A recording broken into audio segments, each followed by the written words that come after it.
Naigaon VDD चाळीचं नाव बदललं. Doctor Babasaheb Ambedkar VDD संकुल असं नामांतर होणार. स्थानिक लोकप्रतिनिधींच्या विनंतीनंतर नामांतर सरकारकडून जी.आर जारी. अहमदनगरच्या अहिल्यानगर नामांतरास केंद्र सरकारची मंजुरी. मंत्री राधाकृष्ण विखे पाटील यांची माहिती.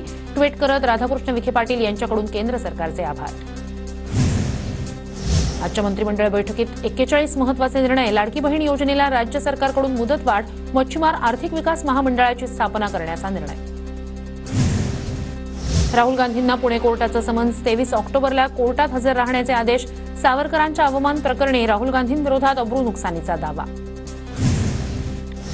मुख्यमंत्री एकनाथ शिंदेंची इर्शाळवाडीला अचानक भेट. इर्शाळवाडीसाठी नव्यानं बांधलेल्या घरांची शिंदेंकडून पाहणी. 19 जुलै 2023 मध्ये इर्शाळवाडीवर कोसळली होती दरड. अजित पवार गटाचे आमदार बबन शिंदे मुलाला तुतारी किंवा अपक्ष निवडणुकीला उभं करणार. रणजितसिंह शिंदे विधानसभा निवडणूक लढवणार. शरद पवारांनी तिकीट दिलं नाही तर अपक्ष म्हणून मैदानात उतरवणार. बबन शिंदेंची प्रतिक्रिया.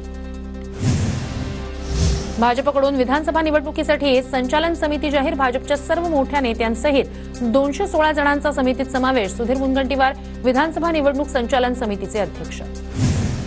भाजपचे कोल्हापूर जिल्ह्याचे माजी जिल्हाध्यक्ष हिंदूराव शेळके लवकरच तुतारी हाती घेणार. भाजपमध्ये कोणी विचारत नसल्याचा आरोप.